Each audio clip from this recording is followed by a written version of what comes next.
Well, hello everyone.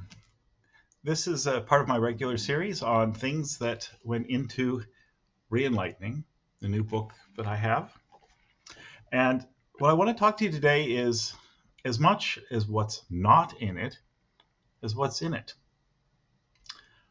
What do I mean by that?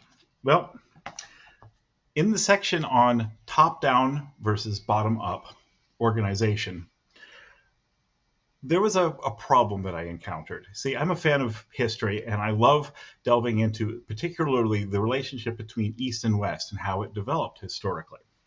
And this is extremely important to understanding of political economics.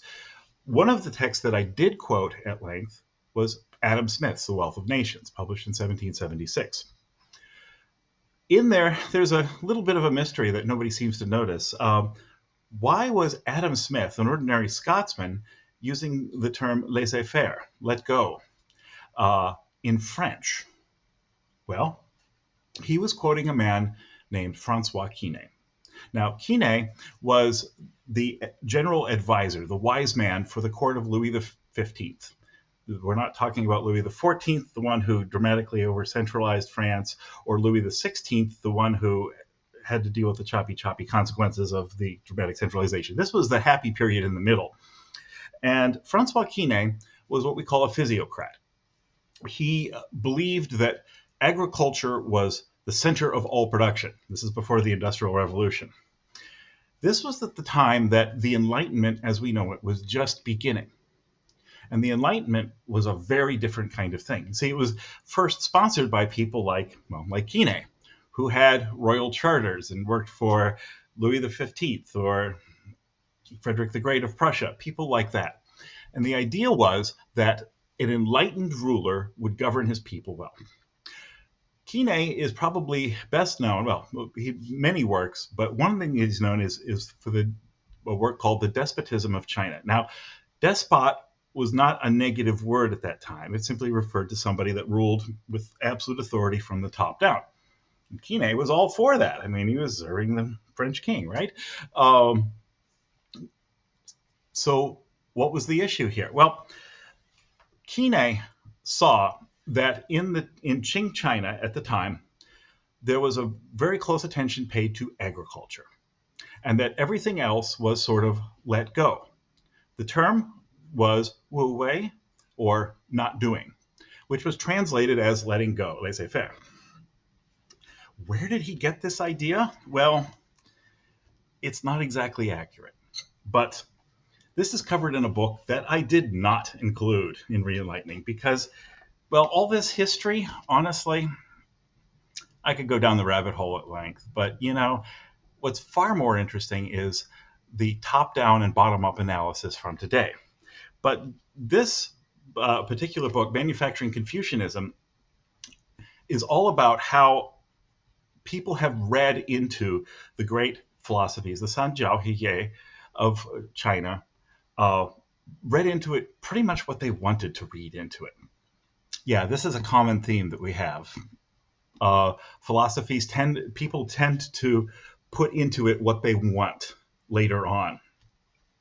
And this was especially true of the Enlightenment. It was inspired by China, and it got a lot of things fairly right, but, well, not completely. You see, it was true that the Qing emperors did indeed focus very heavily on agriculture, and everything else they sort of let go. This was a very large and diverse empire, and it was fairly common for empires like that to not worry about too many details as long as the money flew into the capital, right? This was also true of ancient Persia, Iran, and a more contemporary example was the Empire of Austria-Hungary. They sort of gave up ruling their multi-ethnic kingdom and just said, look, as long as the money keeps flowing into Vienna, we're fine. We'll just keep on waltzing. All right? Now, this is sort of the first stage of enlightenment. It's very top down. All right? What does an enlightened despot do? You let go. Problem is, after you've let go for a while, what happens to the people who have been let go? They start to get ideas like, why is our money going into Vienna in the first place? I mean, the statues are nice. The Strauss family, they're great, but really. And this is something that sort of happened to, well, the Empire of China and other places. Now, this is the history. This is the historical background to where the Enlightenment came from. It's not as particularly interesting as looking at the fact that there are still many places today that are very top-down. I give the example of the Asian tigers. Most of them are Asian, actually. Yes, this is something from the Far East. They tend to have a more top-down approach to things. It's more native. But it is also part of a gradual transition, isn't it? See, when I was looking at top-down and bottom-up analysis, I was inspired, like Kine, to look at examples from the Far East. And rather than Confucianism, I took a different part of the three teachings and went more Taoist. It's included in there in the section on top-down, the relationship between top-down and bottom-up, because there's a yin and a yang to it. Okay? They have a tension. There is always a role for leadership. And this is very well documented by General Stanley McChrystal. This is a book I definitely used, and I recommend it to everybody. Team of Teams, How to Organize from the Bottom Up, and what changes in the nature of leadership when you do that properly. It's not as though there's no role for leadership. See, there's a tension between the two. And that tension exists no matter what kind of system you have. It's just expressed in different ways. The yin and yang of it are different. And so I contrast the Taoist teachings of yin and yang with what McChrystal taught. Now, Taoism is not an intellectual exercise. It's an intuitive exercise. So don't want to go into it in too much depth, but that seemed far more important. And indeed, there is a lot for the West to learn from the East. I recently went on a bit of a tangent talking about Marxism. Yes, I do have a problem with Marx. It's not the one that you might think, though. See, Marx was founded in Hegelian dialectics. Hegel had the idea that we can resolve conflict by taking the thesis and the antithesis and looking for the synthesis of the two as a way of resolving the conflict. This is something that could only come from the West, because Taoism deals with it differently. You have yin and you have yang, and there's nothing to resolve. They rely on each other, and there's a tension that builds between them. They exist together.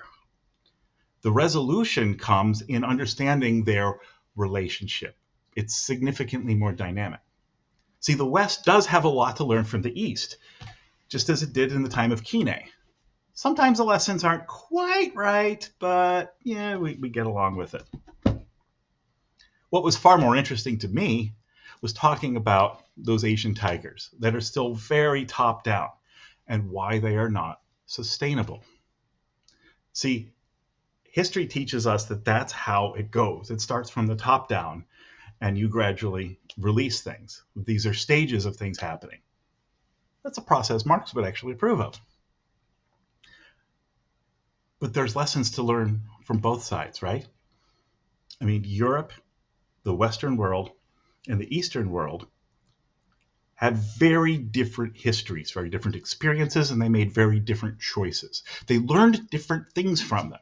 They developed complex philosophies to sort of document their teachings. And now we have them both as examples. There's something to learn from each other. That's the point of it all. So, top down, bottom up. I am a bottom up kind of guy from the heart of it. That's a very Western attitude, isn't it? Especially it's an American attitude, isn't it? But the point is that there is always a place for leadership. And there is indeed a yin and yang relationship between top down and bottom up. That's what I think General McChrystal did extremely well. And in that particular chapter, I quote from him and also a book on the yin and yang of the whole situation. So, what do we learn from all this? Well, I decided not to get into the history because it gets super weird super fast. I mean, you need to do a critique of where they got these weird ideas that were wrong and why they got them and why they read into things the way they wanted to. It always happens, no matter what. You're going to read into it what you want to. But the point is, there is a relationship between top down and bottom up. I explore it in detail. And the reason why it's important to understand this is not just to choose the correct system, but it's to build in sustainability and resilience, as I talked about before. All right? So that's the part from Re-Enlightening for today. A little bit of what wasn't in it, and a little bit of what was. There's a yin and yang to both of them, isn't there? And of course, that which is not defines that which is. That's very Taoist. Actually, it's kind of Buddhist. Well, anyway, we'll cover all the three teachings. I'll see everybody.